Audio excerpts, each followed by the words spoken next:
We're rolling. Hey, welcome everybody.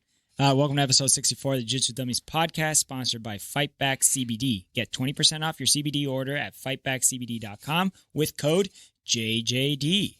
There you go. We're also sponsored by Black Belt Digital Marketing. Anything you need to build your business, website design, Google Ads, logos, SEOs. I need to know what an SEO is. I'm kind of lost on that one. No, you're not. And lead generation, social media, anything you need to build your business, they can help. Check them out at bbdigitalmarketing.com. I love that you say SEOs. I love when people say SEOs. Is it CO? No, SEO. SEOs. Search engine optimization. Oh, so it's like people so you who say it's the short for search engine optimization. You say SEOs. Oh, I gotcha. I usually know when somebody says, yeah, I take care of my own SEOs. I know that they don't know what they're doing. Oh, I gotcha. And then it's usually like, okay, they definitely need my help. SEOs. It's like people who say ATM machine. Because they're a bunch of SEOs. That's why. Yeah. Bunch of SEOs. Yeah, Well, SEO. let's welcome our newest title sponsor. You saw their logo at the opening. Hernandez Claims. They're right here in sunny South Florida. They're a public adjuster. It's George Hernandez. A necessary service. You understand that service. If you are a homeowner, you need it. It's a resource as a person who has assets, whether it be houses, cars, RVs, boats, wave runners down here in sunny Florida. Yeah. They're going to work on your behalf if you have an insurance claim. They're going to work with your insurance carrier, and they're going to try to get you the most that they can. You need it. Yeah. In your claim. They're going to get the most that they can, the most money that they can from your insurance provider. The alternative is working with them yourself, and that's a nightmare. Yeah. Have you ever done it? You ever have Yes. accident? Yeah, I got in a car. Somebody wrecked my beautiful Subaru, which I loved for 8 years. Yeah. And well, it was a pain. Check them out at hernandezclaims.com or on Instagram at hernandezclaims. Instagram? Right? Instagram, making fun of his SEOs. I can't even say Instagram. Instagrams. The Instagon. It's like an octagon, but where you post pictures of fights, Yeah. My name is Milton Campus, brown belt, training out of South Florida. You can check me out on Instagram at Uncle Milty BJJ or at the show's handle on IG at Jiu Jitsu Dummies. Bo behind the camera. Hey, Bo. Hello.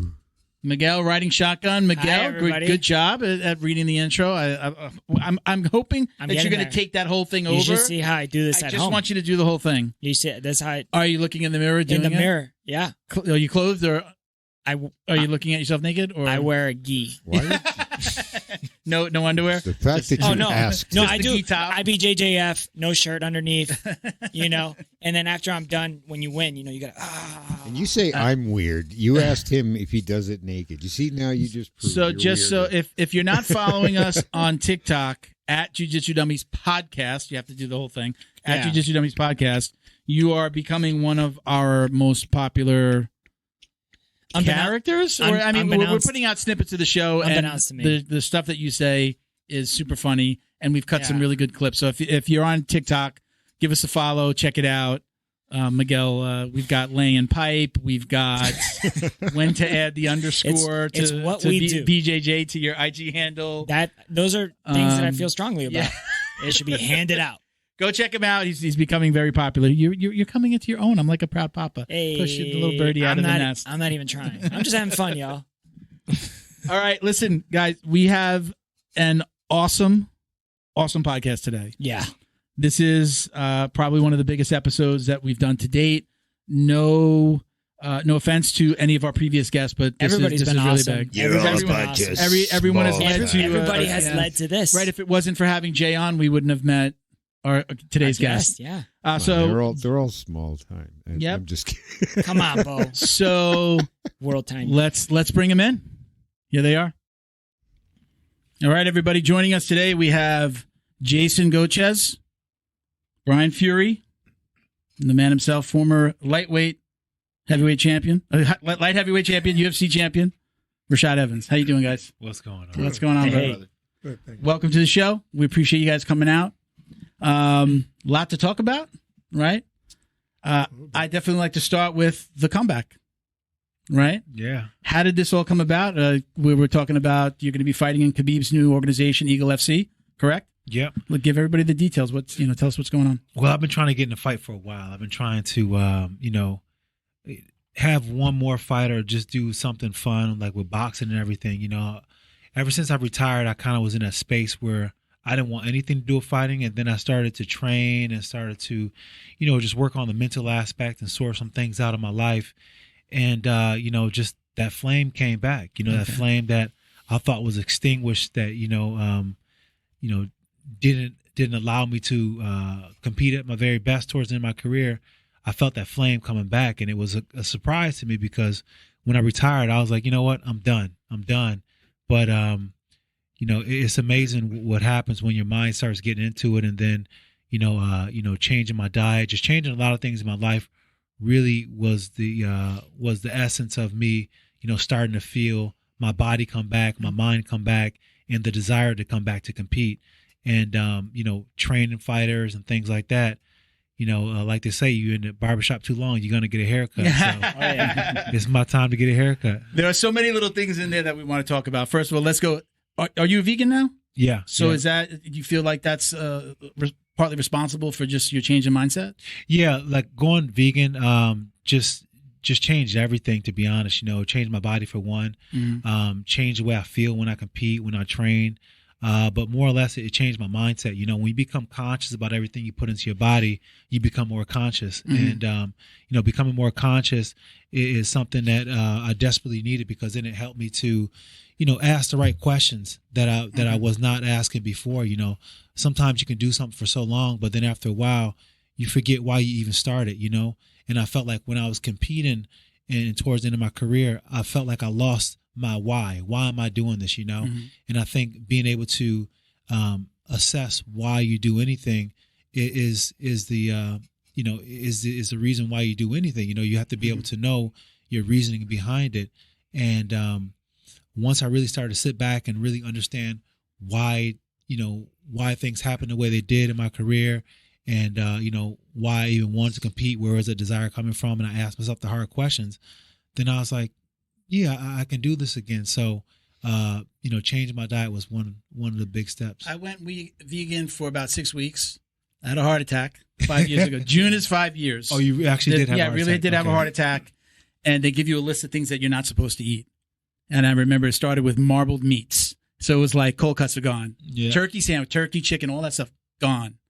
And then I started to find things that we were talking about this earlier? I forget who we were talking about. It's hard when you're living with other people that aren't doing it. Right. So I could eat healthy, but my wife and my daughter, they're sitting there eating pizza or having a burger. It was like almost impossible. So I did just kind of cut out the meat, went more pescatarian, and that's still kind of the area that I live in, but I had to.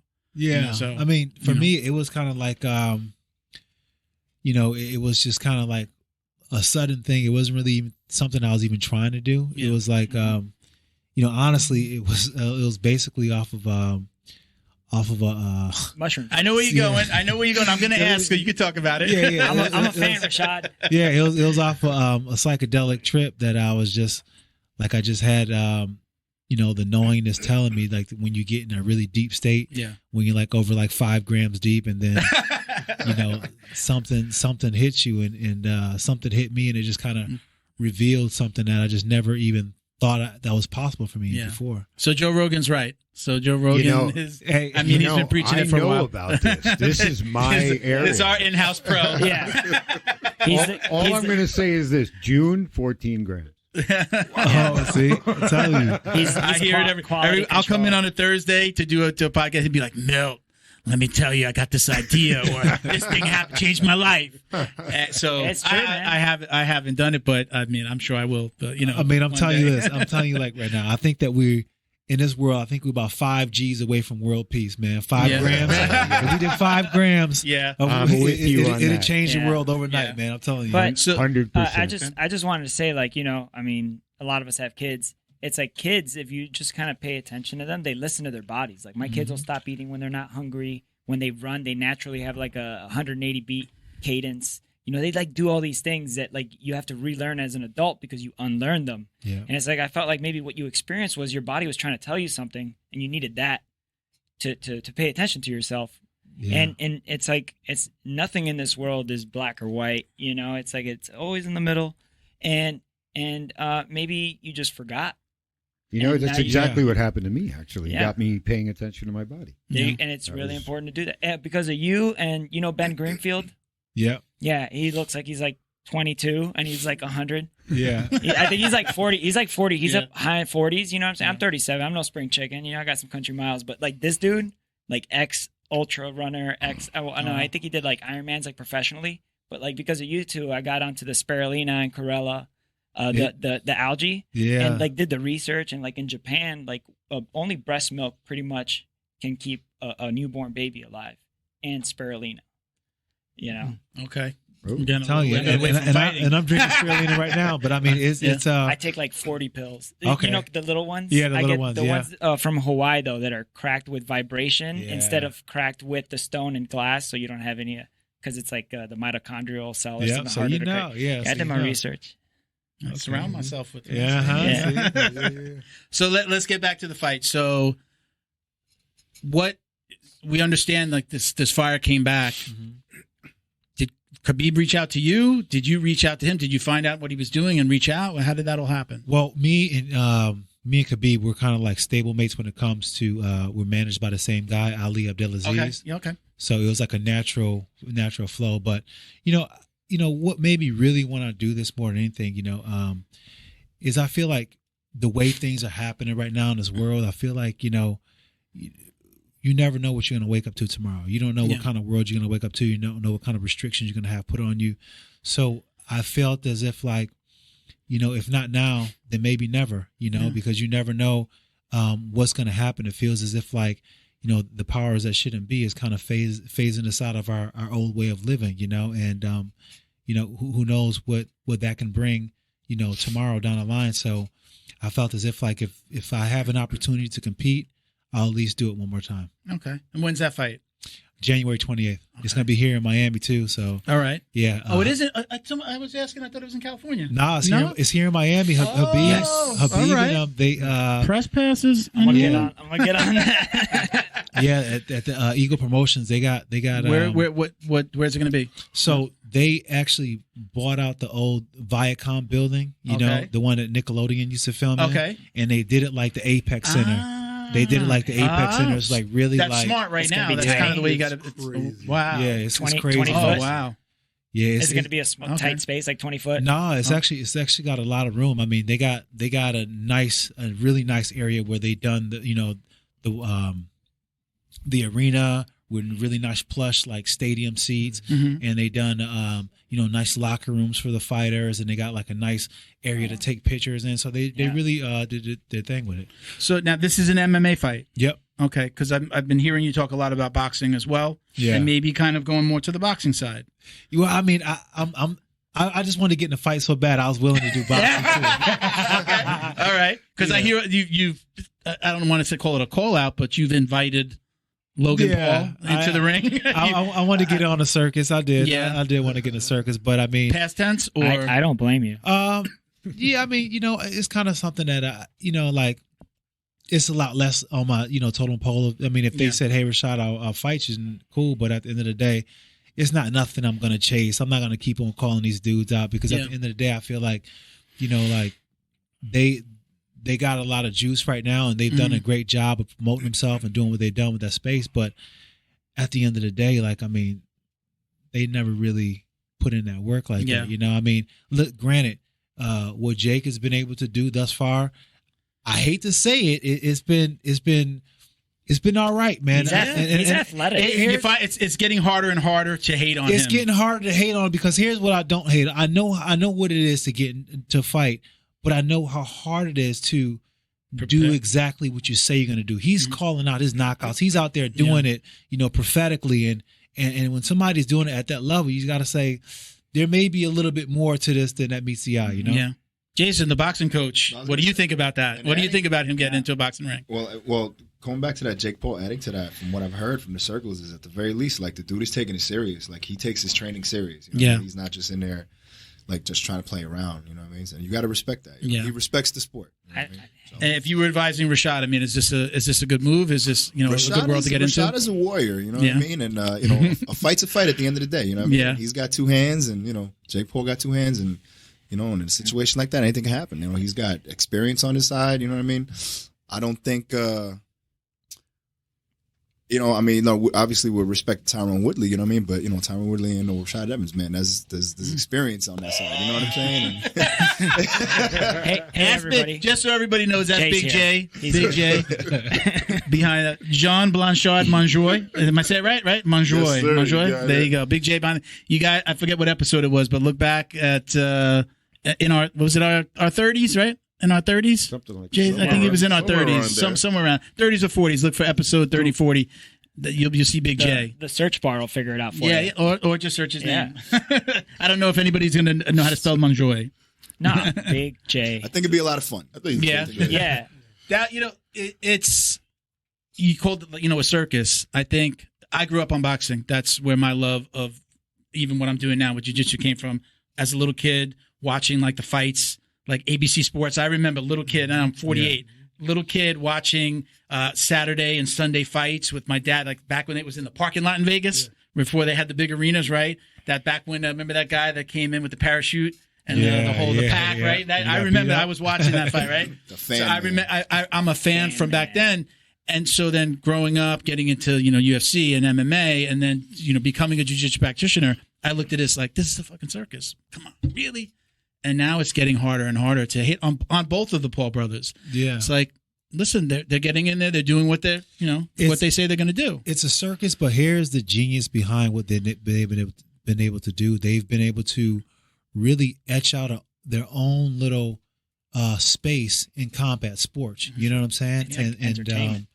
It's something that, you know, people are like, oh, Jake needs to fight, you know, a boxer, this, that, and the other. No, Jake doesn't. Jake needs to keep on doing exactly what Jake is doing. You know what I'm saying? He don't need to do anything. He's making a bag like how he's making right now. People are tuning in to see, and he keeps on winning, so he don't need to change anything. I mean, you guys tell me, you know, I'll let you guys respond, but I mean, there was a while there that I kind of said, you know, boxing is kind of like on its way out. I was even calling it like, it's kind of like the minor leagues to the MMA. Like everybody, the kids coming up, you don't just go, I'm not in the gym. You guys know better than me, but there's no like 12-year-old going, I want to be a boxer. I feel like that 12-year-old is going like, I want to learn martial arts. I want to learn MMA is the art now, right? That's the jiu-jitsu. That's the, you know, is that what you guys find? I mean, are there really kids coming that just want to do boxing, or do they know, like, if I really want to make it in this world, I've got to do MMA? You guys are in that world. You know, you came with a young man that's a boxer. You came to the podcast today, and he's just getting started in jiu-jitsu, right? Yeah, you know, he boxed in Italy, Salvatore Di Martino. I was 22-2 as a boxer over there. He came here. He bought a one-way ticket. You know, he literally came here. Balls. You know, in Italian we call it sogno. Sogno is a dream. Okay. So he came here with his smile and a dream. Yeah. And he's here, and he's here to stay. Yeah. You know. So the mindset of somebody like, he's a boxer, is there a realization that I need to learn? Is MMA is the better route because there's more opportunity? Well, yeah. Essentially, you're nodding your head. You're both nodding your head. Essentially, it's more opportunity because over in Italy, even as a professional boxer over there, or even just as a boxer, you know, you win titles, but you don't really have an opportunity because the algorithms are different. Here, you have a lot more variety. You have a lot more sponsors. You have a lot more business, and most importantly, you have coaches who can open doors to different ideas and opportunities for you. So, the trend is going towards MMA, but you know, there have been MMA guys who have gone into the boxing ring and, you know, shown some love to boxing, you know, and now everybody is going back and forth. So I think it's good for both sports. I think it's good for boxing, it's good for MMA, it's good for combat in general because we have an opportunity to get back to the love with COVID and everybody being bottled in, and everybody's just kind of like Coke bottles just been shaken up. Yeah. So everybody's shaking up. So you know, people want to start living again. You, Rashad, start living. You know, that's when you're alive. You're alive, and it's the world of combat. It's the world of being able to be a better version of yourself and going out there and giving everything you have. So you're coaching that young man. Yes. We've got Let's tell everybody where you guys met, how you guys met originally. Go ahead, Jay. So around 2014, 2015, I was working with a Cuban Olympian boxer, Idel Torriente. Remember Idel? Mm-hmm. And throughout our working together, we ended up he ends up getting signed to the Blackzilians because the Blackzilians were going to throw their hat into the prize fighting ring at the time. Okay. Right. So we were going up there and training at their gym at the time up in Boca, and then little by little, me going over there, I started working with some of the guys from the team. And fortunately, later on down the line, I was given an opportunity to be part of the Ultimate Fighter Season 21, which is Blackzilians versus ATT. Oh, yeah. Right. So I was able to get on the coaching staff over there and help them out. Working with Rashad and some of the other seasoned vets that were leading them. You know what I mean? And we did a tremendous job, I think. You know what I mean? These guys went out there and put their best foot forward. And for those who don't know, Kamaru won that season. Yeah, absolutely. Kamaru came out. And he was UFC working champion. with Kamaru all the time. So. Yeah. So I did a lot of work with Kamaru. Still do a lot of work with him. Guy's amazing. When he's down here in Florida before he goes over to Colorado, stuff like that. But yeah, and I continue to work with some of the guys. But that's how I got introduced to them, and that's how I met Rashad. And so now you guys, I saw a picture that Jay shared with me. You guys are working with, not only for your fight, but you're working with Greg Hardy right now, correct? Yes. Yeah. Who's got a fight coming up? Yeah, we've had Greg for a few camps, just kind of, bringing him along and just kind of, Greg is just kind of somebody who I got hooked up with through a friend of mine, and this guy named Gary. He's a boxing coach, and Greg had just left ATT, and he was looking for a place to train. And at the time, I was just kind of, getting back in shape, and me and Tyrone were training at his house. Tyrone has a gym at his house, and I was training some of my nieces and nephews that came to live with me for the summer. And they're like, "Hey, Greg needs somebody to train, somebody to train him." So I was like, "All right, I remember Greg when he first came into the UFC, and him and I had some discussions, about some of the bad fanfare he was getting at the time. And I told him, keep his mind strong. And I told him, how the fans used to hate me and all that kind of thing. And I gave him some words of encouragement, but we had a bond ever since then. So when we started training together, it was like something that, it was just like a good fit, what I'm saying? Like Greg is a kind of person where he's been through so much in his short, in his time, but just being a professional athlete from football into MMA, he was kind of jaded a bit in a sense, where he just kind of really didn't trust anybody. So once we started to establish our relationship and, he started to trust me, then I was able to just like really, try to push him and develop him in different areas. And then, I had some, a few fights where, he just wasn't, getting to the level that we needed. And then, I wanted to, I brought on Brian Fuery because I'm like, man, we need a big guy, Yeah. And he had some big training partners, but Fuery brings a different kind of energy. He's he's not only philosophical, you know what I'm saying? He's a great jiu-jitsu. He speaks about 8 different languages. He's got we were talking about that he's got a lot of different characters and qualities that I needed to have with me, not only for Greg, but for myself. He reminded me of my coach, Mike Van Arsdale, who was probably my best coach of all time, always knew the right thing to say, always knew how to motivate. And that's what I really liked about Fuery. So when I brought him in to help me with Greg, him and Greg hit it off. And, his work with Greg has been just, amazing. And he's been taking Greg to the next level on so many different areas with his ground and just, mentally speaking, he talks about the chest. So so I was going to say, like you talked about, he calls you philosophical. We hear, like we're an outsider when it comes to the boxing and MMA side. I mean, we're fans. How much of it is mental? How much, you hear, it's 90% mental. It's 10, from the inside looking out. I can tell you that, when your mind's in the right place, your abilities in your body will always catch up. I can tell you that. So I don't know what percentage that is, but I can tell you that everything we do starts from everywhere we were. So if your mind is in the right place, your abilities will catch up to you. When we approach a fight and we approach a situation, we approach obstacle. I believe that Sun Tzu said it best. He said, to guard against defeat lies in our own hands, but the opportunity to defeat an enemy lies in the hands of the enemy itself, right? So what that means on a different level is that,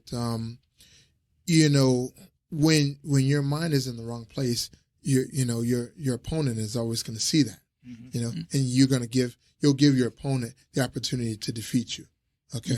But when your mind is in the right place, you've already guarded against the biggest enemy, which is yourself, which is your mind. Because that old man always wants to go back and sit on that front porch and be comfortable and be lazy and not get better. Okay. So I do like to, I like to bring it right to the front door. I don't bring it to the side door. I don't bring it to the garage. I bring it right to the front door with Greg.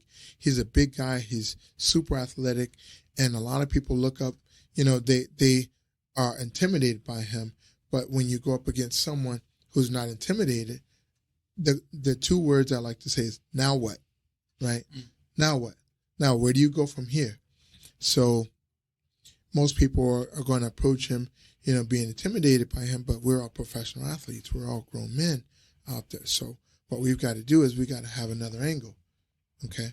And I do like to use the game of chess in particular, because chess is the one mental combat sport that it doesn't matter how strong you are, it doesn't matter how fast you move. It could be the beginning, could be the middle, it could be the end. But, you could be completely surrounded and you can checkmate someone. So I use this aspect with him all the time. I also played a little football myself, so I like to, bring him back to the football world. But most importantly, the key with Greg and I is I like to listen to him. I listen to what he's saying. I listen to what he's saying, and I listen to what he's not saying. Okay? Because when you listen to what somebody's not saying, that's really where you learn about that person. It's not what they say, it's what they don't say. So you've got to listen. Bam. You got to listen. Philosophical. You got to listen. I like Just it. listen. Be a better listener every single day. Damn. Fuery, My wife's been telling me that for a long time. What'd you say? Okay. You must be one of those romance area chess players. Oh, just sacrificing. You know sacrificing. what? My Is that goal, your style? My goal is just to continue the idea. I continue the idea. Don't abandon the idea. You see a good move, look for a better one. For sure. Hey, if you guys been training the last couple fights, and I'm a fan, right, like of the sport in general. So like, even if I don't particularly have like a horse in the race with a fighter or anything like that, I keep track of their performance just because you just kind of do. You naturally do that, even if they're not on your team or whatnot. Correct. And man, his cardio has gotten so much better, especially this last fight.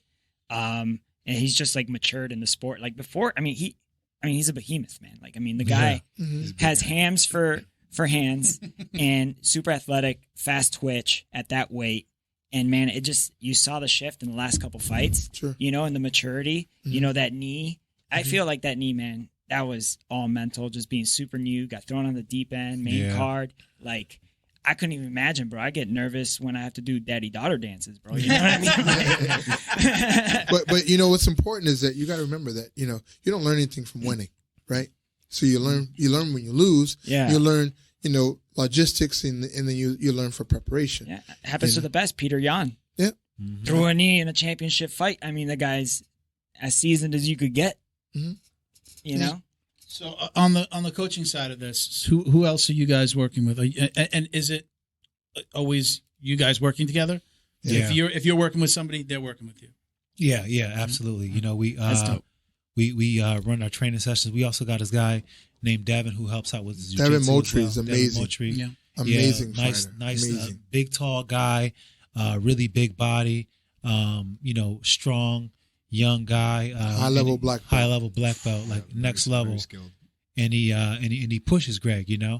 So it's really good, good team chemistry that we have with the coaches. And, we all get in where we fit in, you know what I'm saying? And we kind of, we fill out each other's strengths and just, kind of allow training to take suit like that. But at the end of the day, we are trying to develop some people with some strong minds. So every training session, we make sure that we it's a mental one. We make sure that we are driving in the fact that, what we do is not easy. And this is not a sport for the faint of heart. So if you're looking to just go in there and have a good time and not really, push yourself to the limit, then you're not doing the right sport. You're in the wrong room. You're in the wrong room all day. Yeah. Sounds like you guys have good communication. Yeah. Well, Absolutely. our team is very organic. Our team is very organic. It's, what we do is, me and Rashad, we feed off each other almost every day.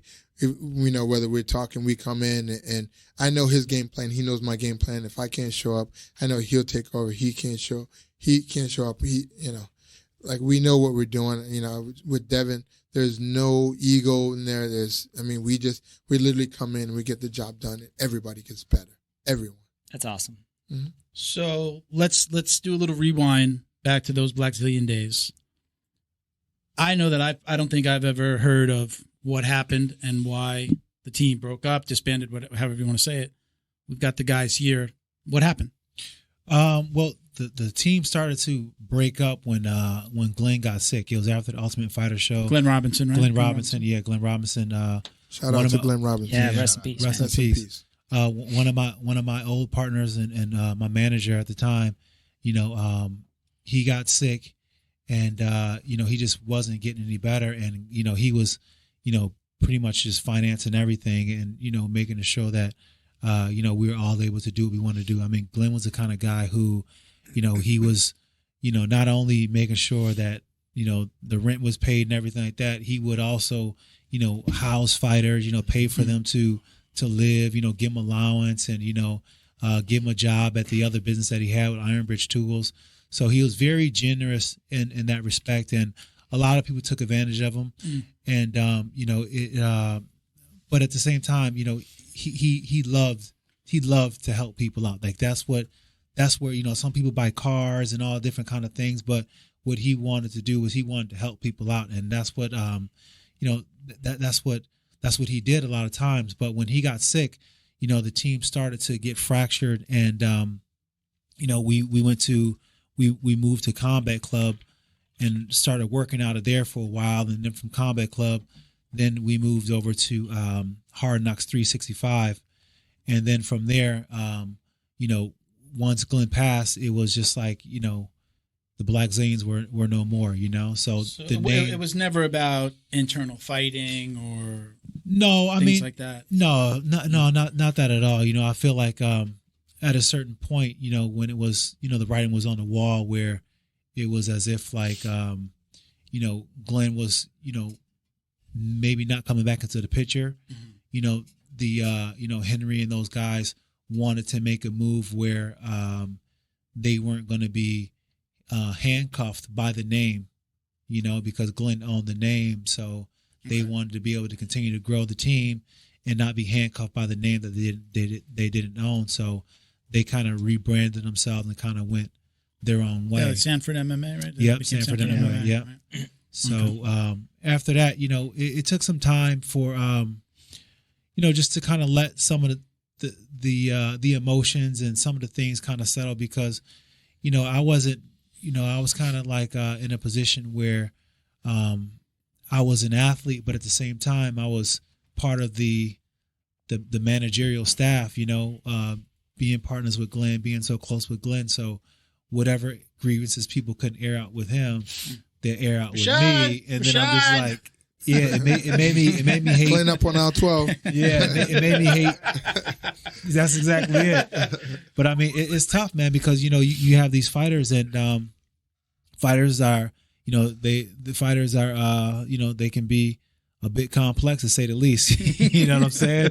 So dealing with all these different personalities and just dealing with trying to make everybody happy, it can be, something that just kind of burned me out to the level where I was like, man, is this something I even want anymore? So I just kind of pulled back from the whole, like, everything with the team. I just kind of wanted to just take my space and just kind of see, what I want to do next. Okay. So you disband and you go where? Well, I trained over with Henry and those guys for a while, and then I just kind of like took a break from the sport, because around that time, I also was overtraining with Mark Henry and those guys too, because I really like Mark Henry. I liked his attention to detail. And, they had some great guys up there. And at the time, Corey Anderson was, a great training partner. Corey Anderson is probably one of the best guys I ever trained with. He's such a he's such a dark horse in the race, and nobody's really giving him any props. But he was somebody that was, coming up back then. And now he's, finally arrived. Like, oh, wow, where did he come from? But he's been in the mix for a while. He's been in the lab for a while in New Jersey. Really? So they had a lot of good, stable fighters out of there that I got some good training with. But I mean, Florida was always my home, and staying connected to those guys were always my home. But after I retired, I just kind of I trained a little bit with Henry and those guys, and I'll go in there and help out when I can. But then I just took a break and just kind of wanted to just sort myself out, because I still was just dealing with that residue of competing and what it all meant, and being one of the best fighters in the world at one time, to losing 5 in a row was an ego crusher. You know what I'm saying? So it was just kind of redefining myself and getting to know myself again, outside of the whole image of what I thought I was based on my MMA career. So you guys, Jason, have you been in the ring? You're a boxing coach. Did you ever strap them on? And yeah. When I was younger, I did some competition, but I didn't have the discipline enough to be able to, you know what I mean? I appreciate the honesty. And Brian, you fought in the cage? Yes, I did. Right. I was 2-1 in the cage. 10-time world champion, masters and no-gi. Okay. For jiu-jitsu, black belt. And, really, what we have accomplished as individuals is nothing in comparison to what we bring together. I learned stuff from Jason. I learned stuff from Rashad, Devin. I'm still like a baby in there. I love it because we work on stuff. I teach a lot, but I also learn. Because it's different aspects. I wrestled in high school. Did well and things of that nature.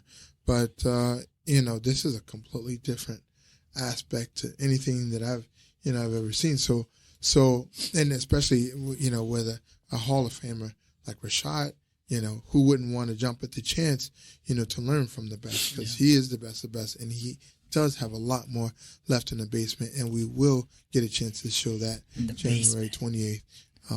He's coming for blood. So I'll ask this question of all of you. I know by no means do I compare anything that I do when I'm telling somebody how to do a jiu-jitsu move to what you guys do. Mm-hmm. But there's this little high that I get off of teaching, or even I don't coach, but somebody asks me a question and like, hey, can you show me that move? I love that part of jiu-jitsu for me. Mm-hmm. Sure. How do you guys feel about the coaching side? Where, do you feel like, was it better in the ring, or do you love it on the outside, as much? Well, is there a comparison there? I mean, I got your back. You know where I'm going? You know what I'm saying? Like there's a high and a line. gratification that I think comes from both sides of that. Absolutely. Where do you get the biggest high? It's kind of funny because before I would think that it would only be in fighting that I got such a high, but coaching has brought something different, a different aspect of that feeling of accomplishment, that feeling of joy. Just watching somebody do something that you taught them, and just seeing them, get past a level that they were struggling with before. The other day we were training at ACG over with Charles McCarthy's place, and they do a good job of letting us go in there and train with those guys. Shout out Coach McCarthy. Yes, indeed. And Greg was in there with a really good wrestler, this guy named Luke from Cornell, and Greg, his takedown defense was not the best at all, like to the point where I was able to get him down. You know what I'm saying? And what he did and what he was able to show just the other day, it almost had me tearing up, man. I felt that proud for him. I felt that proud for him because I remember when he didn't stand a chance. And sometimes you see somebody when they just are just so off the beat, you're just like, man, I don't even know if I can even help him. I don't know where, But then you see him start to get it, and it's just like, oh my gosh. Yes, you got it. That's awesome. It's just something that just filled my heart up with so much joy, and it's something that I would have never foreseen that I would have had, just being the competitor that I was. That coaching would bring such a rival feeling. Yeah, And if you think about it, if you really sit back and think about it for a second, your career as a coach is probably going to be way longer than your career as a fighter. There's this whole other life that's just starting here, right? I think there's also another aspect. I mean, between the three of you, you guys have been outside of the ring, behind the cameras, in the locker rooms. These things, that knowledge that you get to impart on fighters, right? you all have something. You've all competed. You know what the nerves feel like. Mm-hmm. You know what the bright lights are. You know what people are going to chant in the crowd. The ones that like you, the ones that don't. Like, did you feel like that experience too? Now that you're coaching with all of that behind it, has that changed your perspective as to how to train a guy? Like how we were talking about the mental, physical thing. Yeah. Sure. I can tell you that coaching allows you to take the proverbial cocoon off of what your mind is, and you turn into that butterfly because now you're free, right? Because you can take a guy who's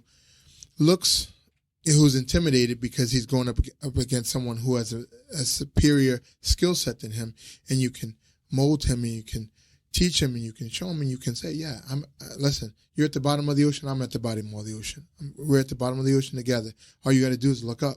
The sun is right there. So once you take a person who doesn't know or doesn't have any skill set and you mold them to where they are able to intelligently defend themselves, then they will trust you, and they know that they will follow you, and they will listen to you, and more importantly, because they've seen a quantitative result.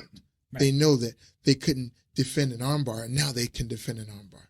Or they could, before they were just getting, punched in the face, and now it's like, hey, put your hands up. I learned from Rashad just when we first started. Hey, if you put your arms up and you extend your arms out, no one's going to punch through your arms, and it's just John John Jones. Yeah, right. Yeah, exactly. That's what I always reference to. Just something as simple as that, and it hit me like a ton of bricks. It's like, yeah, nobody can punch through your arms. And then it's like, I take my jiu-jitsu knowledge, whatever limited knowledge I have, and I can implant that into someone who doesn't have the same skill set. And you see that look in their eyes, right? You see that look in their eyes, and that look says, hey, you know what? I understood what you said, and I understood the mission, and I completed it, and now I'm never going to get caught in that situation again. Yeah, and for sure. That is what coaching is all about. Yeah, but even as a coach, like, when I see guys who are in that hole getting ready to make that walk, and I can look in their eyes and I see how they're feeling, because I remember that feeling, Yes, sir. Yes, sir. It's easier for me to have the right words to say to them to get those butterflies to move in the right direction, because sometimes you get those butterflies and they move in the wrong direction, then you're not performing to your best. But sometimes you get them to just make the right formation, and sometimes it's just your coach is having the right words to say. Like when I was getting ready to fight Chuck Liddell, Randy Couture, he had the right words to say to me to get me to be like, boom, just hit a switch and be able to get me to compete at the next level, and that's what it's like. When I see my guys and I see them, they may be struggling, but they don't want to say, because this is all mental, to be honest. You know what I'm saying? Like when you're in training camp, it's 90% physical and 10% mental. But when you're on the line, when it's fight week, it flips and it's 90% mental and 10% physical, and you got to believe in your training, and that's all mental. So a lot of mental reps before you get to that point is due, and I know that. So I always drop in a little bit of nugget as time goes forward to make them feel that pressure of what it's going to feel like on fight night. Okay. Real quick, we're going to do some shout out. We're going to put some shout outs in here. I should have told you guys before. We're going to count down 1, 2, 3, 3, 2, 1. I just probably ruined it for Bo, but we're going to do some sponsor shout outs that we insert right here.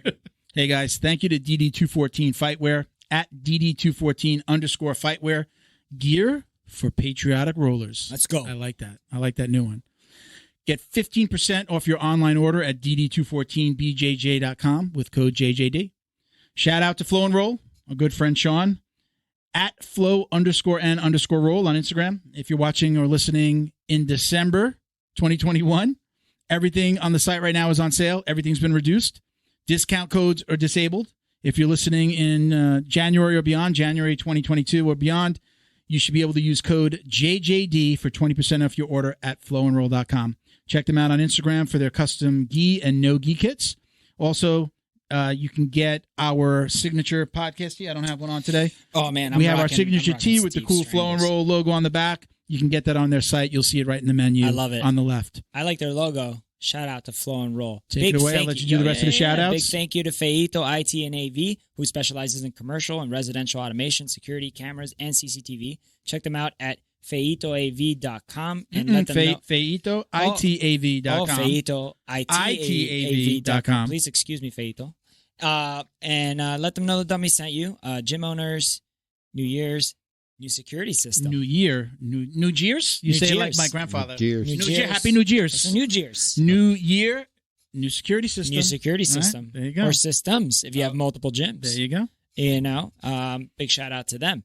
Shout out to the Troop Welfare Foundation. They are a veteran nonprofit dedicated to helping veterans to find outlets to cope with PTSD, depression, anxiety, and other mental health issues through martial arts, physical training, and recreational activities. Check them out on Instagram at Troop Welfare Foundation and troopwelfarefoundation.org online. Oh, don't forget. Don't forget. I've almost forgot. Ready? I'm going to do it. Right. I almost forgot. Do it. Don't forget to like, comment, and subscribe, share wherever you are watching or listening to. If you're watching on YouTube, don't forget to click the bell on our page to get notifications each time we launch new videos. Flawless. That was great. Not flawless. No, not flawless. I messed my part was flawless. Yeah. Well, my part was flawless. Young Padawan. Special thanks to Fightback CBD for their support. Head over to their website, fightbackcbd.com, and check out their growing line of CBD products. Find the best solution for your CBD needs and use code JJD to get 20% off your purchase. Stay in touch with them on Instagram at FightbackCBD and tell them the dummies sent you. Special thanks to our newest sponsor, George Hernandez Claims Adjuster. Have you experienced damage to your residential or commercial property in the state of Florida? Water, flood, fire, mold, storms, smoke, hurricane and wind, lightning, business interruption, theft and vandalism, sinkholes. Don't get stressed out dealing with your insurance provider. Call George Hernandez today. Let the professionals get you the most compensation possible. Visit hernandezclaims.com or call 305-712-6751 to get help now. And stay in touch with them on Instagram at Hernandez Claims. All right, so we're here to talk about not Rashad's background and kind of where you guys came from, but we wanted to break a little bit of news here today. Now what? Yeah. There's some interesting conversations that I've had with Jay, and I understand that you guys are, I'll let you guys make the announcement. Tell us a little bit about what you guys have going on, why the three of you guys are sitting here today. Well, the three of us are sitting here today because, through our great coaching together and just, the team that we've been able to bring around us, we decided that we want to bring back the Blackzilians.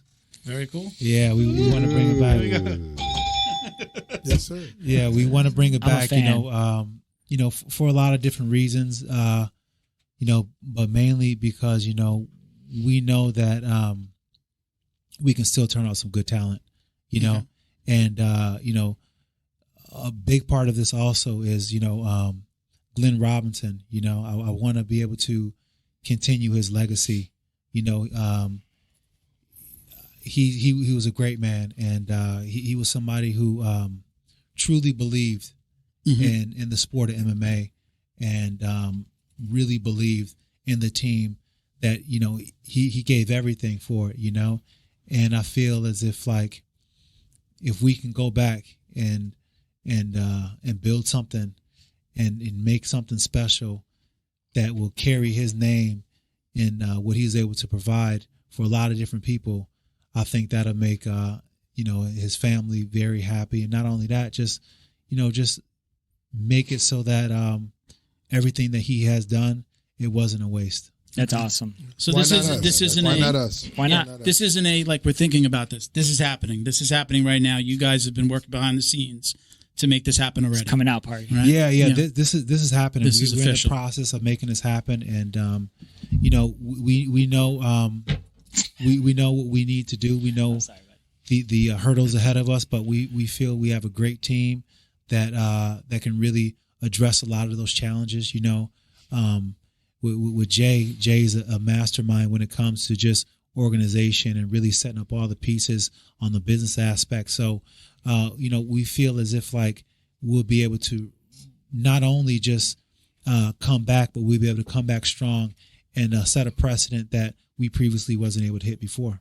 You guys got the exclusive, I was going to say. There you go. Right? Breaking news. That's it. And, You know what? JJD exclusive. I think I'm going to add something here, right? Sure. Because I was listening to Rashad, and as coaches, and there's something I want to ask that I really never ask. Never met Glenn. Read about him a lot the past few months. And as a vision, what you guys are doing for fighters, what he did for you guys, can you say that was the goal? The way like he started with you guys, and then though he had to leave early, but what you guys are picking up with fighters before we even thought about coming back with the Blackzilian, do you believe that was the vision for him? I think so. I think, you know, Glenn was always a person who would, you know, he would find a diamond in the rough, you know what I'm saying? And he would really try his best to, you know, throw his resources at it and do what he could to make that person the best. Like, for instance, you know, we started jump roping, and, you know, the team would jump rope before training. And then next thing you know, Glenn flies out Buddy Lee, one of the best jump ropers of all time, that teaches to do some jump roping. And that's just how he was, you know, like if you're going to do it, you're going to do it to the best. And that kind of mindset, that kind of dedication to really give the fighters what, you know, they needed is the reason why you see guys like Kamaru Usman, you know, Gilbert Burns and Luque Vincente and you know, Jason Jackson and all these guys who were, you know, underlings and really weren't anything at the time. You know, they started to really develop because they were in such a program that gave them a lot of different experiences, that gave them a lot of different experiences and exposed them to the highest level of training, you know, and made it so that, you know, they were stablemates with some of the greatest legends in the world, like, you know, Vitor Belfort, Alistair Overeem, Tyrone Spong, you know, so many that came through, and that was part of what we were able to do with the Blackzilians. And a lot of it was because Glenn spared no expense to make sure that we had the absolute best. Okay. Even on the coaching side, man, Glenn gave me my first shot to, you know, coach at that level. You know what I mean? Yeah. He had that much faith in me that he allowed me to do that. You know what I mean? Yeah. That's awesome. What drew you to this, Brian? What drew you to come back to? Well, what drew me back, first, really quickly, just wanted to shout out Matt Mitrione. Matt Mitrione was the guy who brought me into Blackzilians. He was actually he was fighting, I believe it was Big Country at the time, and he needed a big guy to roll with him, because Big Country, shout out Big Country, is just huge. I mean, you know, people take him for granted, but you know that guy's ground games on point. He's ground games on point. ADCC vet, you know. So Matty brought me in, and you know, we did some sparring, and you know, Scott Barrett, you know, just the beast. I mean, Shout out just there. huge shout out to that guy. You know, just you know, the love, you know, the love is what brought me back. When Rashad reached out to me, we were actually at an MMA event. Coincidentally, I believe it was an amateur XFN event. You know, shout out Daniel Keith. You know, and I just happened to see him. He was going through the crowd, and I hadn't seen him in a while. And he said, "Hey, yo, Fuery, I need you. I got Greg Hardy." When he said Greg Hardy, I said, "I'm all in." What time and where? I said I'm all in. Name, you know, location. You know, and you know, Matty brought me in, and I met the team, and you know, was doing sparring with Alistair Overeem, who you know was should be a black belt, but you know, I think he was a brown belt at the time. You know, just another beast, and so just had an opportunity to spar with a bunch of guys, and they were just bringing me in primarily for my jiu-jitsu skill set, but I remember Glenn when I first came in, him saying, because I said, listen, I really don't have any Jocko gear. What I'm wearing right now, Glenn personally picked it out. Yeah, he picked it out, and a lot of the gear he gave to me, personally, and he didn't have to do that. That's the point. He didn't have to do that, but he did, and that's the kind of person that he was. And just shout out to his whole family, and we want to continue that legacy, and that's great. We want to give back because you know what, we came from nothing, so we didn't have anything. So an opportunity to come back in and take this thing to the next level. I think why not us? So go ahead, the coaches that he even had in there. I mean, we had Zen Mario Sperry. I grew up watching Mario Sperry jiu-jitsu on videotapes. That was my first really exposure to jiu-jitsu, and next thing you know, he's my coach. And then you have Kenny Monday, one of the best childhood hero of mine. Right Kenny Monday, another great coach. Great mindset, great discipline. Pedro Diaz. Ivan Hippolyte out of Holland. Henry Hooft. All these great.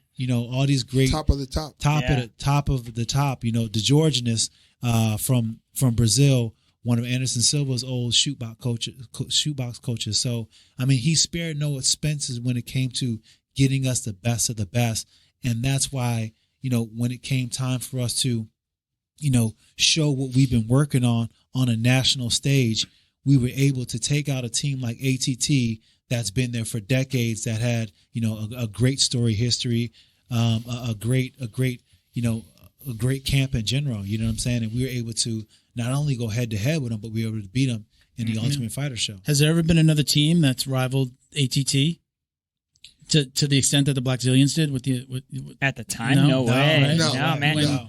Even when they were doing it, that was the equivalent of the Oakland A's versus the Yankees. Yeah. It was. Dan Lambert, he's done a lot for the sport. Shout out Dan Lambert. Yeah. Absolutely. Dan Lambert for sure. For the sport. Yeah. And just to have two mega gyms like that, but one of them not really be a mega gym, Right. It was as a fan, awesome to watch. Yeah. And now as a fan again, I've never stopped being a fan, but as a fan, I'm glad you guys are back as a fan. And now I'm happier that it's this is the why, why you guys are doing it. It's just how could you not fall in love with this? Are we able to talk about, we've talked about Greg Hardy. Are we able to talk about any of the fighters that you have already got in your stable now or we're going to hold off on that? Is there anybody, that's going to be officially a Blackzilian fighter? Yeah. We're holding off on it right now. We're just kind of, we're still forming a team, and the team is still kind of new. Right now, we have a few guys in training camp, but mostly the camp is dedicated around Greg. That's one thing that I wanted to do, because I felt as if it's great to have a team, but I feel sometimes a team takes away from the individual focus that a fighter needs at a certain level. At a certain level, a fighter needs to have 3 or 4 coaches watching him train, and these coaches don't always have to be doing the same discipline, but they need to be in tune of what's going on with their athlete, because what normally happens is that, you have a coach doing this, you have a coach doing that, you have a coach doing all these different aspects. And without having that kind of eye over watching what's going on with them, I can train him in doing wrestling and kick his ass in wrestling, but then, Jason be and try to kick his ass in boxing. And next thing you know, we're not working together, and we end up hurting the athlete. You're not building him up. You're actually hurting. Yeah. So it's a camp that's mostly dedicated around Greg right now, because he's in camp right now. But we plan to just build up the team more. But when there's fighters fighting, give them that personal attention that fighters need, because as a fighter who's been on a lot of big mega teams, I feel like one of the biggest things that cuts into a fighter's performance is the fact that he just becomes another number. And that's kind of the good and bad, about being a successful team, is the fact that you're spread a lot, you're spread more thin, but at the same time, you can't forget that this is that athlete's one chance, to really do something in this sport, in their career. And, as a coach, you can always have different athletes, but you can't get away from the fact that you have to be able to pay sufficient attention to the athletes who are really on that level to make it big, you know? Yeah. I think that's the advantage also of like being able to work with and have, you know, what I like to call like a general that leads from the front. You know what I mean? Where, you know, Rashad's been in those and he knows how those puzzle pieces are best going to fit together, you know what I mean, to benefit those athletes. So now we talked a little bit about earlier before we were on air. There's some other things that you're going to be doing. Yes. This isn't just going to be about training fighters to be, in the cage. Correct. You talked about doing some other things to give back. Yes. Tell us a little bit about that. So our Performance Institute will incorporate not only the mental aspect of MMA, and boxing and things of that nature, but we're really going to get into we are going to have a chess academy, a chess academy for kids.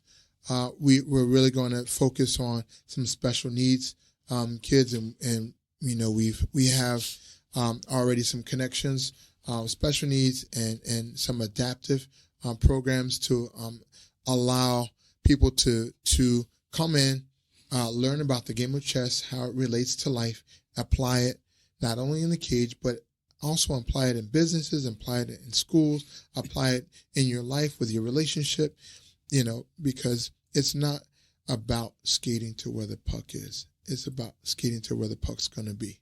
Mm-hmm. So that's the idea behind this is we want you to start thinking ahead. And because when you can think ahead, you can anticipate what's going to happen. And if you can anticipate what's going to happen, then you're not going to panic. Oh yeah. Okay.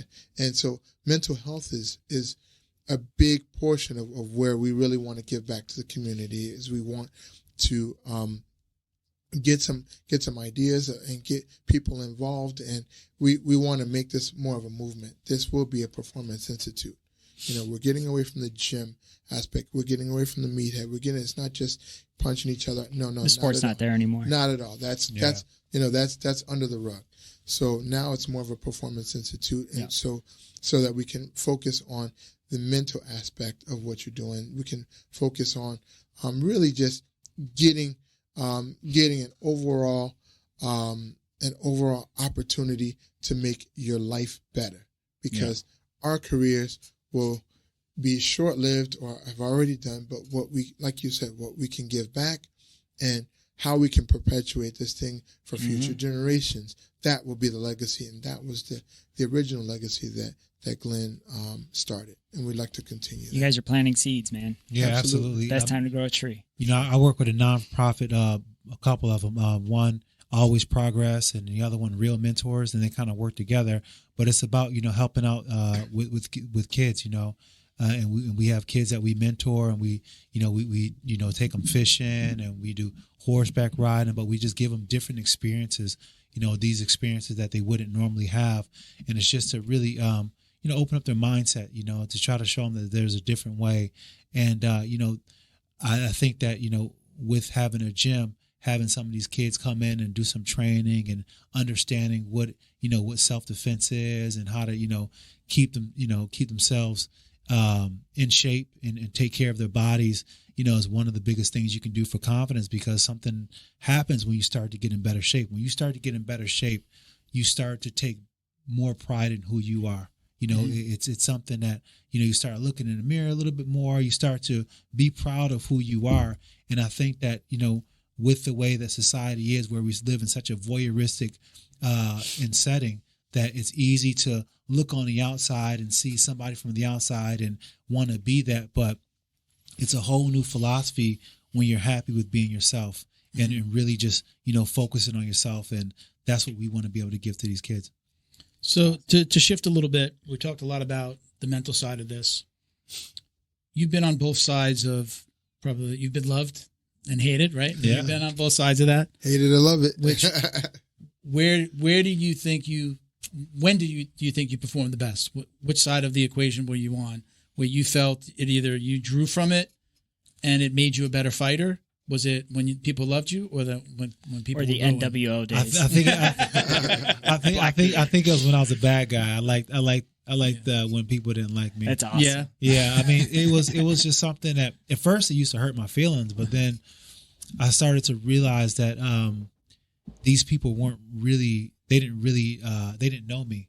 So there's no way that they could actually really hate me. They just hated the character who they thought I was, the person that I appeared to be, So that was something that once I got my mind around that, then I kind of like I really relished in the fact that they didn't really like me, and it helped me to compete sometimes, because when I hear them start booing, it'd make me happy. When I was fighting Forrest Griffin in particular, he hit me with a nice little combination. He had me bent against the fence, and he was just going to town, just piecing me up.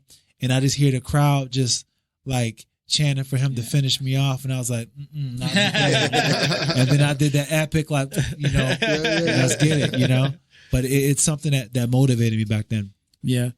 So pull the Kobe before Kobe. That's also just play the role. Yeah, LeBron. Whatever with the role man. is you're given, play that role. Yeah. It's a game, man. Yeah. Because it's right. It's kind. So we're all actors.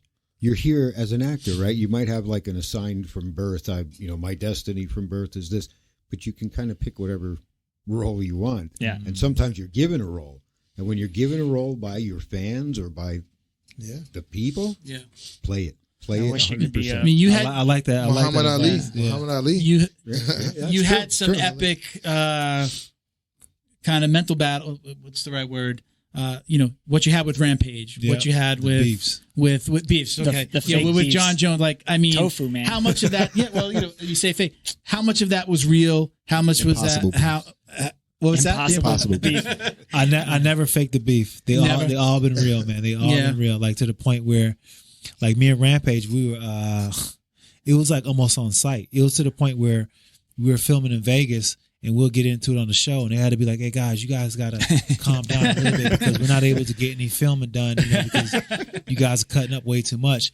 And then it even went off of just being on the show. So when I seen them out in Vegas, because we would hang out and we'll go to the same clubs, this dude, pressed me in the club one time. So we almost got in a fight in the club one time.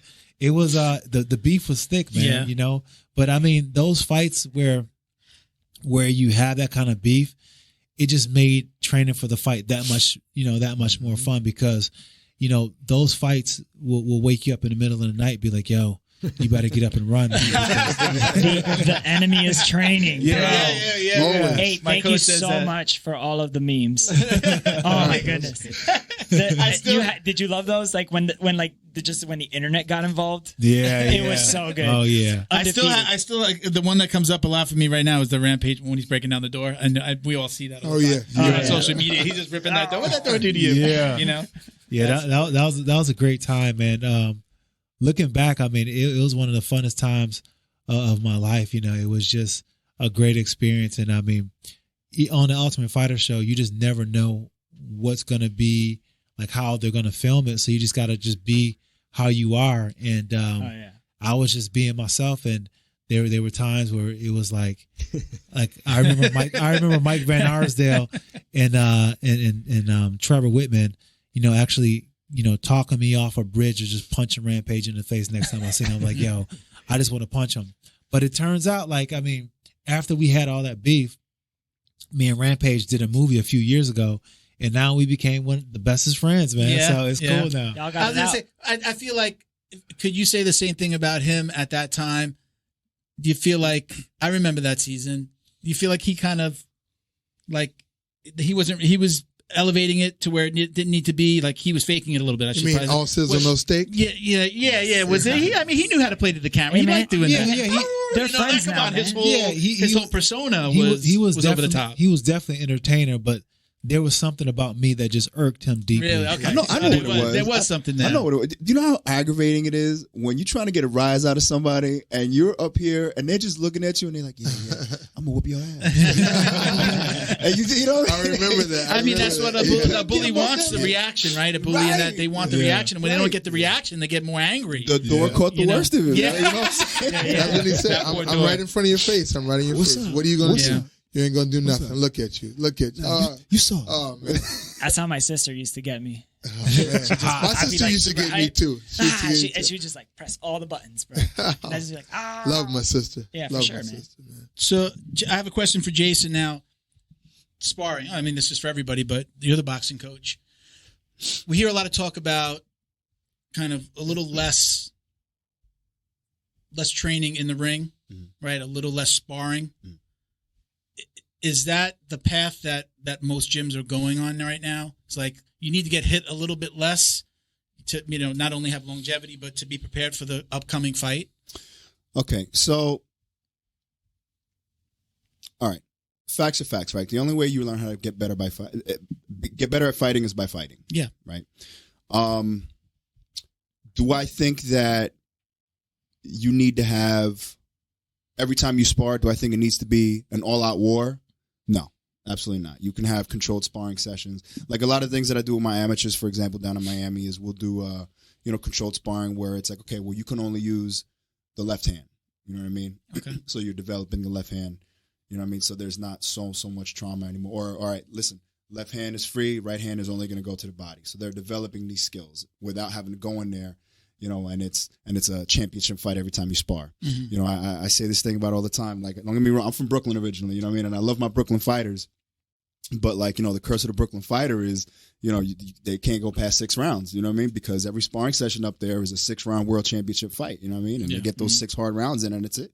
And then, good luck getting through the first 6 rounds with one of these guys. But if you do, you got a really good shot, you know what I mean? Yeah. I'm a big fan of the protective equipment that is provided to you. So I think more, I get it. Guys don't like the headgear. They don't want to wear the headgear so much all the time when they spar. But that stuff is there for a reason. You know what I mean? So I would say between the concentrated sparring and taking advantage of all of the protective equipment that you're supposed to be using, is a better option than just, all right, well, let's not spar so much. You know what I mean? How easy is it to listen to? You're a coach now. How easy or hard is it to listen to other coaches when you're the guy that's getting in the ring now?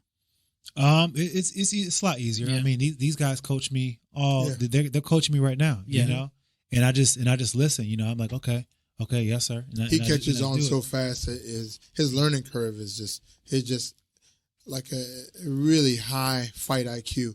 So, I mean, normally I don't have to go over things more than once with him. He adapts so quickly. So, Sponge. And what's your opinion on, kind of, there's a different type of trauma that happens when you're sparring, but when you're sparring jiu-jitsu, or do you have to control guys and say, listen, 50%, not, Well, my personal game is a lot of pressure, slow, controlled pressure, yeah, right. I get it now. Yeah, right. I get it. Now I know why you wanted to have it. You've been waiting. He's been waiting to hit that. So my game is slowly developing anyway. So bigger man's game, as Jay knows, is our game is pressure. Get on top, stay on top. Exactly. But I can go wherever the fight goes. I'm a rep guy. I like to rep until you get it, until you get it right. I like to flow roll so that you can see where you're at, see where you are, see where you're not.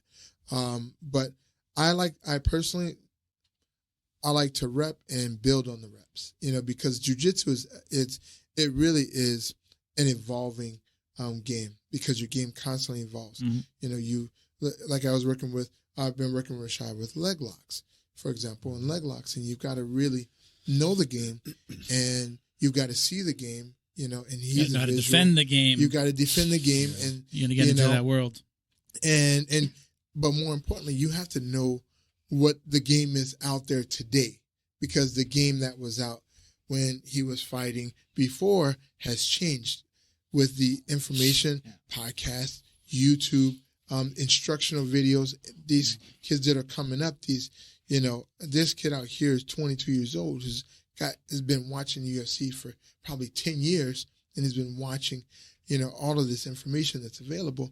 He's coming in with a completely different mindset. So I go back to what I said before. It's like these kids are coming in not just like, hey, I just want to do boxing. No. It's like, I'm truly, the art is now MMA. Yes. MMA is that. Yes. I think every guest I've ever had on the show, they either did karate or taekwondo when they were a kid, and now it's like, no, I do MMA. I go to this gym and I train all of these. These kids, these kids that are coming up these days. I mean, you don't know. And you're not just a one-trick pony anymore when No. they're coming in the ring. No, very, very dangerous. I mean, and you even look at, in jiu-jitsu, you look at, the ADCC. I mean, these kids are 13, 14, 15, 17 years old. Cole Abate out of Art of Jiu-Jitsu. Absolutely. I mean, beating black belts. Just got his purple belt, I believe. Congratulations. I mean, I'm a fan of the kid. There's just a completely different race of, jiu-jitsu fighters, the species that they are coming in, and they have a wealth of knowledge, and they've been doing it for a little while. So, I like to rep things, but I really like to teach and get right into it. I don't like to, like I said, I don't like to go to the side door. I like to go right to the front door and attack the most severe situation, the back. Okay. You can't defend your neck. What else you got? So okay. I just you have a tapped. question before I was interrupted. I interrupted you. I forgot, man. It's all good. All right, let's talk. I know where I want to go. Let's talk goats. Let's talk what? Goats. Goats, greatest of all times, or weird goats. eyes? Well, I want everybody's goat. They could stay within, or or extend outside of their genre. We'll call it. Who's your boxing goat? Dude, that's a hard one. Besides Rashad, this is all everything doing. Besides Rashad. That should be an easy one. That should be an easy one. Why should that be? That should be an easy one. He's going to say De La Hoya. Definitely not Jake Paul. I'll be honest, man. We talking pound for pound? Who's your boxing goat? Yeah, pound for pound. Pound for pound. Pound for pound. You know what? I'm a big. You got the button ready. I'll tell you what, man. I'm a big Riddick Bowe fan. Wow, Bo. Really? Okay. I'm a big Riddick Bowe fan. I really think Riddick Bowe had the skill set to. So, for me, don't get me wrong. Iron Mike, 86 all day, right? Awesome. I think that there would have been two guys in particular that probably would have been able to beat Mike Tyson at his peak. One of them is Ray Mercer. The other one is Riddick Bowe, right? And just Riddick Bowe wasn't scared of anybody. He had a phenomenal skill set. That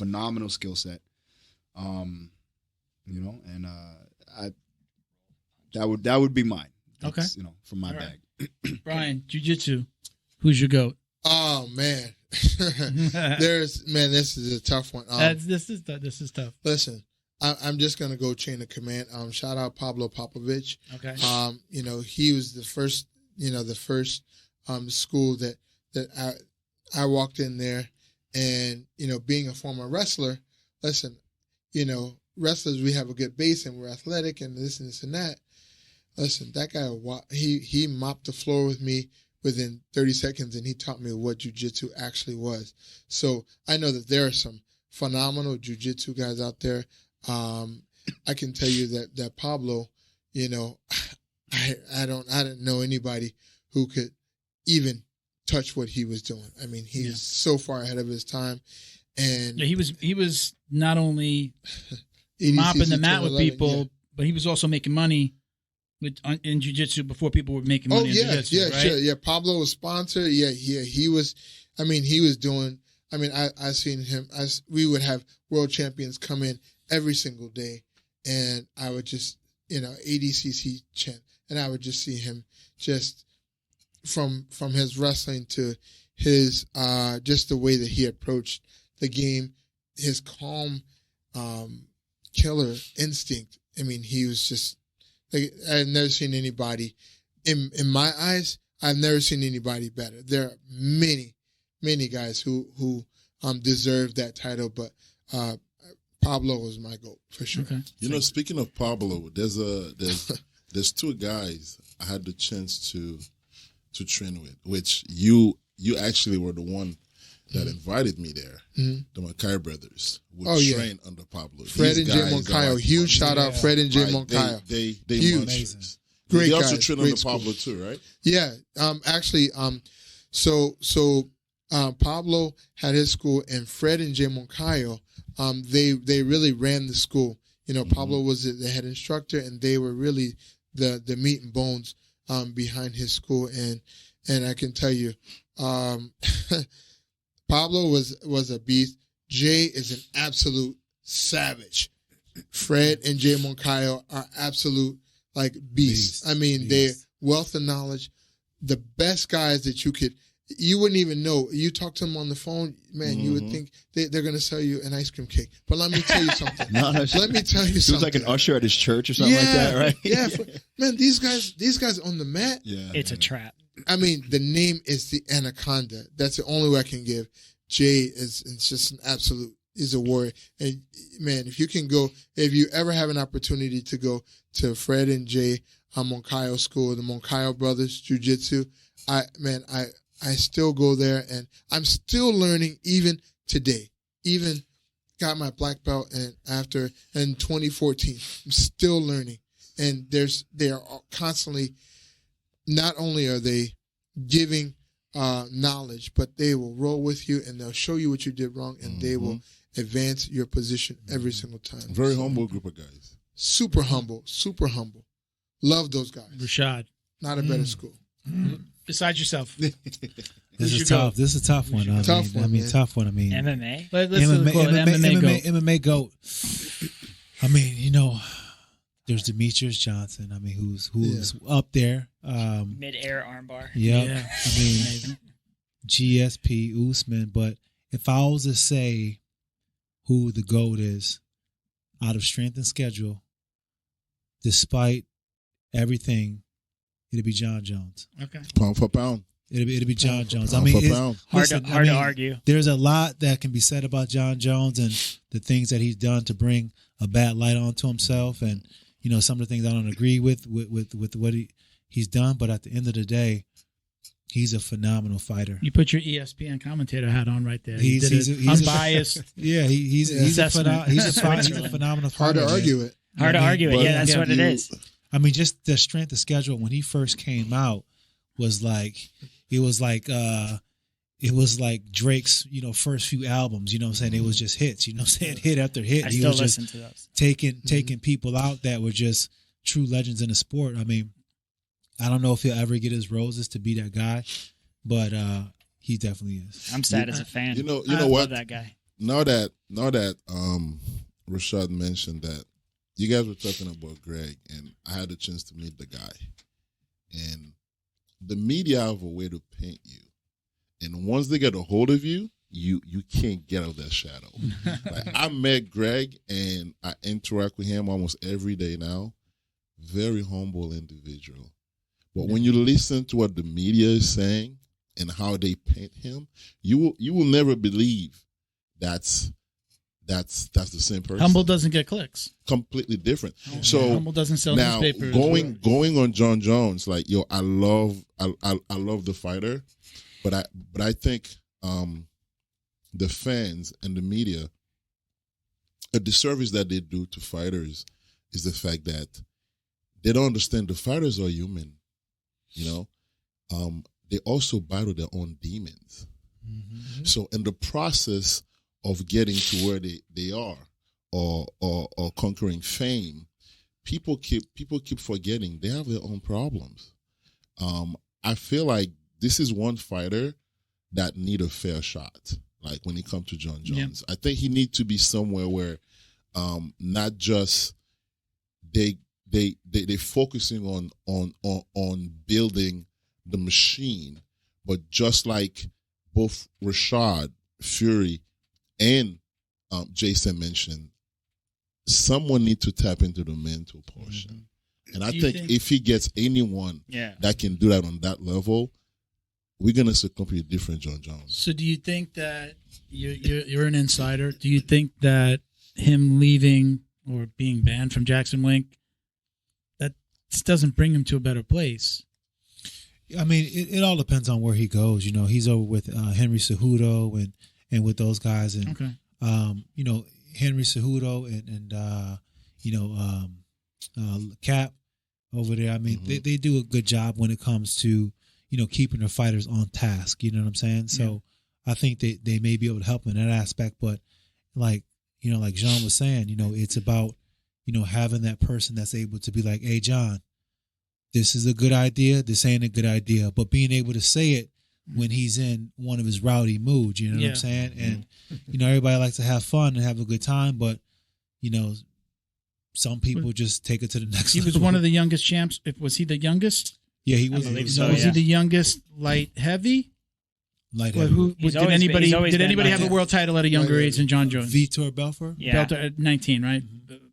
Vitor at 19. Juicy Vitor. So I have one final question for you taught me that it's called acai and Jesus. Acai and Jesus, baby. Okay. Is there anyone that you wish you would have fought that you didn't get to fight? Is there Yeah, I wish I would have fought Shogun. Yes. Shogun. I was scheduled to fight him a few times and it just never happened. I mean, not because I dislike him, but because I was always a fighter who would fight to the level of my competition. And I feel like watching him fight, he just brings a fight out of you.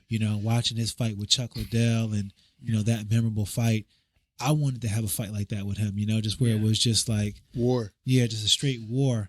And his fight with who was it? Was it Dan Henderson that he had? Dan Henderson. That was an epic battle. That was an epic battle. That's what I meant. The fight with him and Dan Henderson was an epic battle. Yeah, and that was the one. That's what I always wanted to have a fight like that with him, and I think that he would have been a fun fight to have. I think a lot of fans really was expecting that fight. Even when he came to the video game, I think a lot of fans played that fight. I played that fight.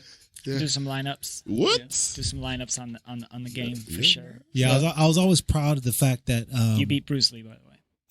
Hey, I was always proud of the fact that in the time I competed against the very biggest names in my weight class. Yeah, and it was something that I was very, very proud of. So if I could have got a chance to mix it up with him, it just would have been nice and okay. For those that don't know, you won your season, the very first season, right? The second season of Diego The Ultimate Sanchez. Fighter at heavy.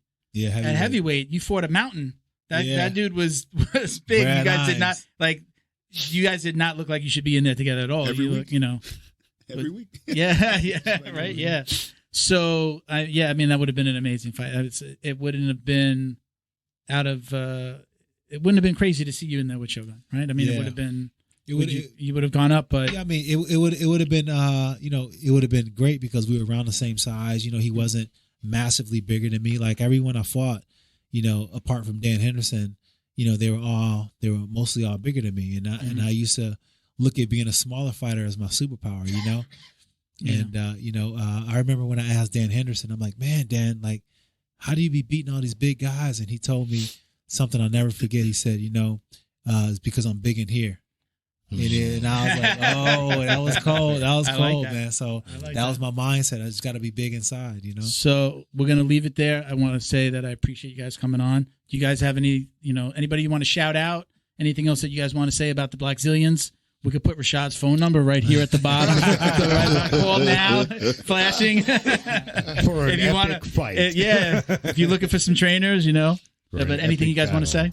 I just, I've been shouting out, everybody. I mean, if I didn't shout you out, you know who you are. And I can tell you these 4 words: those who know. Mm-hmm. Mm-hmm. Yeah. Like I said, we've been able to train with some of the best in some of the best places in South Florida. And I think that's what, allows people to grow to their best. We've been able to train at ACG, over at Combat Club with Rodney Brewer. Shout out Rodney Brewer. Yeah, Brewer, so I mean, for sure. This is what it's about, and I appreciate those gyms that allowed us to come and train and work with us. The Mokai brothers and just Jazias and a lot of people that just really allowed us to just come into space, because a lot of times you go to these gyms and it's so territorial to the point where they're like, oh, you can't leave here, you can't go train there. Yeah. And it kind of misses. No politics. Did you know that there's no politics in jiu-jitsu? I know there's no politics in jiu-jitsu. We don't do that. Nobody does that. No, there's politics. There's politics. But I mean, any coach that's ever told me no politics, I'm like, okay, now. Time to go. That way. Rodney Brewer brought me into jiu-jitsu. He was the first person. We were at Gold's Gym on Commercial Boulevard in Fort Lauderdale.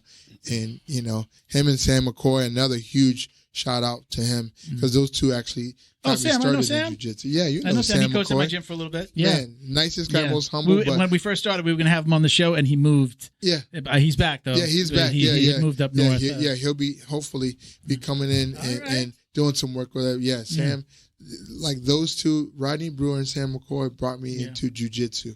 And from there, I went to Pablo's. But those guys are two of the nicest, most humble, wealth of knowledge, and just, straight savages. So. Okay. But I mean, for my last thing is that, we're building a team. So if, there's some young prospects out there who want to get some good work in and have the heart and dedication and mindset, to take it to the next level, come on through. We got open doors.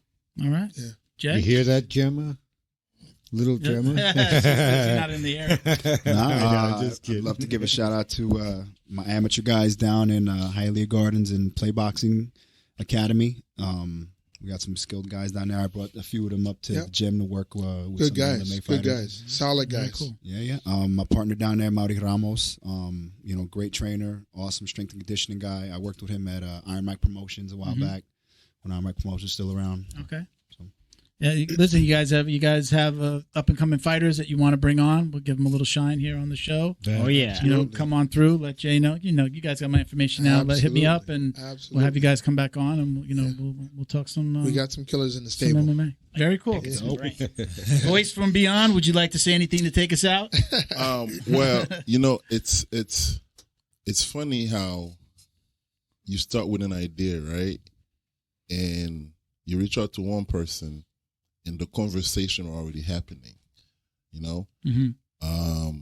certain voices echoes throughout time.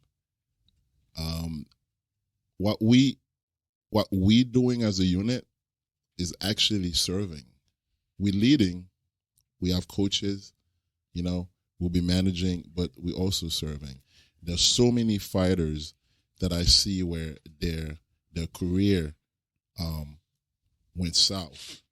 And just as a fan, I can see how if we had a team like the team that's sitting right here, right now, willing and ready to give back, like they could have been the next John Jones. They could have been the next Kamaru Usman. Everybody want to take. I remember I was training with Kevin Gleason, and he said most fighters they just want to take, and they get to the level where they up there, but they're not giving back. But when you meet a Rashad Evans, and this is the first time I'm actually saying that, and his heart is just giving. Introduced me to Jason. Never met Jason. It's the same thing. So this whole organization that's coming out the gate, and we're not even gonna say it's new, because we are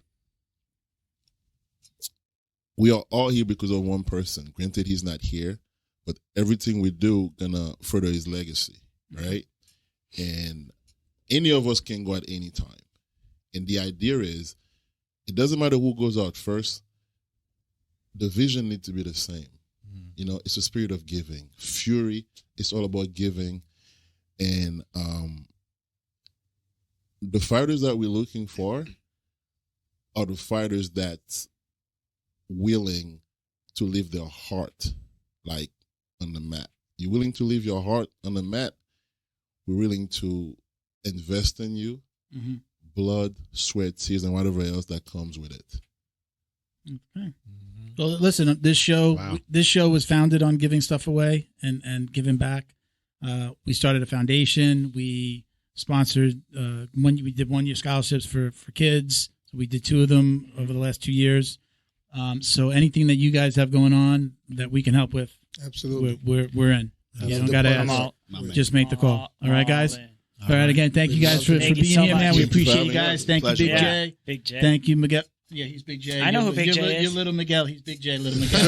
Hey, just in case anybody was wondering, well, right here, we'll say goodbye. because he's behind the camera. He did not write that down.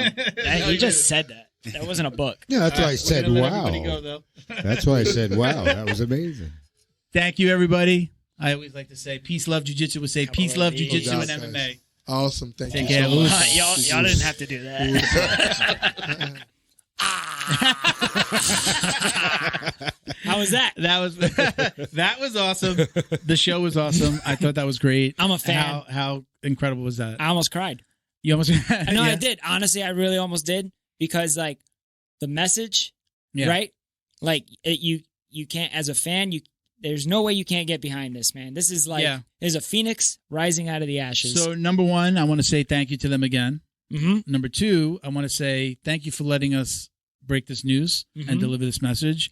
We absolutely appreciate it. Thank you to Big J. Thank you to Rashad for putting their confidence in us and the show to put out this message. So Yep. we'll get this out as quickly as possible.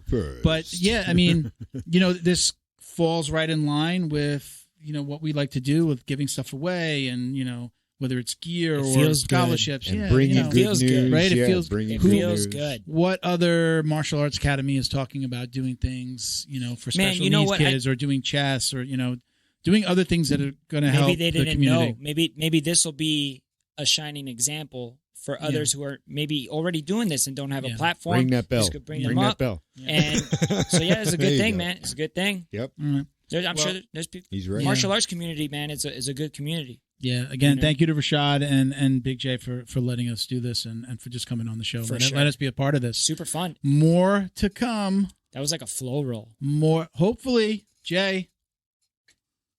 More to come. More announcements to come. So let's shout out our Patreon podcast patrons, including gym sponsors Carlson Gracie Winter Haven in Winter Haven, Florida. CGWinterhaven.com at Carlson Gracie _Winter Haven on Instagram. We also want to shout out Carlson Gracie Broward County in North Florida Jail, which is Big J's gym. Again, thank you to Big J. Oh, yeah. Carlson Gracie Broward.com at Carlson Gracie Broward County. John Way Martial Arts in Plantation, Florida. JohnWayMartialArts.com at John Way Martial Arts on Instagram. Congratulations on the black belt. I'm going to get his name right this time. Jebediah Berra, one of our individual podcast patrons. Thank you so much for supporting. I love that. Robert Walker. Hey, I'm the Italian thing. He brought in the Italian fighter into the studio today. Robert Walker. Robert Walker, Frank House, Boa Athletics. Check them out on IG at BOA_athletics. They just came out with a really cool rash guard as well. If you follow them on Instagram, check them out on Instagram. They've got a really cool Cobra. Yeah. Covers the whole front, black, and then it's like a gray snake. It's really nice. The way my money's set up right now, what happened? The way my back is. Well, you doing the Kevin Hart skit? Yeah. Well, bro, my wife told me if I bought another gi. I can't even do the skit because I don't even. I know it, but I don't remember it. I think we don't got to do it. We have my bank It's account set up. It's not like we're gonna do it better. Thank you to Jason Smiley, CJ Carroll, Mission 22, Chuck Reddoor, and Roberto Santiago. If you'd like to support the show, visit patreon.com/Jiu-Jitsu Dummies. Join and you're automatically entered to win up to $100 in Jiu-Jitsu swag every single month. Remember, if you send us questions for the show, you don't have to wait for us to post. If you send us questions for the show, you are automatically entered into that $100 swag giveaway. All right, so it's podcast patrons. If their questions get used on the show, not just posting. And one other thing we're going to start doing this too is, if you do send us questions, you got to listen and send us a message on our IG or Facebook, wherever you sent us the question, to claim your prize. For sure. Okay. So you've got to let us know that you listened. Reach out. And you've got to say, hey, I heard my question being used, because we'll always read your Instagram handle and claim your prize, and then we'll send you a podcast tea or a CBD from. We also like meeting new people. Well, I don't know why I'm talking like this today. It's been my hands. It's been. I always do that. You got to defend yourself in this room.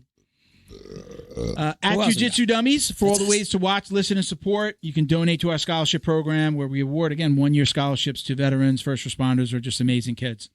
Thank you to the We Defy Foundation for all of their support. They provide therapeutic relief to disabled combat veterans through Jiu Jitsu. Check them out at We Defy Foundation on Instagram, and you can donate anytime at wedefyfoundation.org. And as always, Fight Back CBD. Love them. Love this guy. Love him. This one's empty because I switched out the full one, brought it home, put the empty one here. and I'll be ordering some more soon. You got to do a that video. The roll on. If for those of you who can't see what I'm holding up, it's the Fight Back Freeze CBD roll on. This is awesome. You got to do. Noticeable You got to do like a difference video when on I'm in TikTok, pain. which is like they see me rolling, Ah, and then there like you go. You I'm see? in, I'm Why don't you in do that? pain. Here you go. Take this. You know home. what I'm saying? You can take make it home and funny. do it, and record a video for me. Do what? Take it home. Send me the video. Yeah. Okay, Fight Back CBD. Get at Fight Back CBD on IG. Get 20% off your CBD order at fightbackcbd.com with code JJD.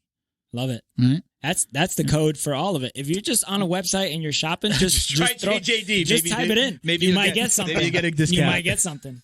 Special thanks to our newest sponsor, George Hernandez Claims Adjuster. Have you experienced damage to your residential or commercial property in the state of Florida? Water, flood, fire, mold, storms, smoke, hurricane and wind, lightning, business interruption, theft and vandalism, sinkholes? Don't get stressed out dealing with your insurance provider. Call George Hernandez today. Let the professionals get you the most compensation possible. Visit HernandezClaims.com or call 305-712-6751 to get help now. And stay in touch with them on Instagram at Hernandez Claims. Thank you guys for watching. Let's see. I'm Uncle Milty BJJ on Instagram. I gotta remember. I think it's JJD_DJJ69. Dinner for Had two. to throw in the 69. Dinner for two, buddy. Bo? That works. BADWERK. It works. Thank you guys for joining me today. Thank you, Thank you. everyone out there for listening. Woo! Us. Oh. So, peace, love, jiu-jitsu. Peace, love, jiu-jitsu. Us. Oh, I did it What when are they we were doing? here. Like, peace, love, I already jiu-jitsu. did peace, love, jiu-jitsu when they were here, so I'm doing it again. Peace. So we say goodbye. We Peace. say goodbye to You them. can't do Love. it too many What's the times. hand? Okay. What's the Peace, hand? love, jiu-jitsu, It's just so everybody. We out. positive.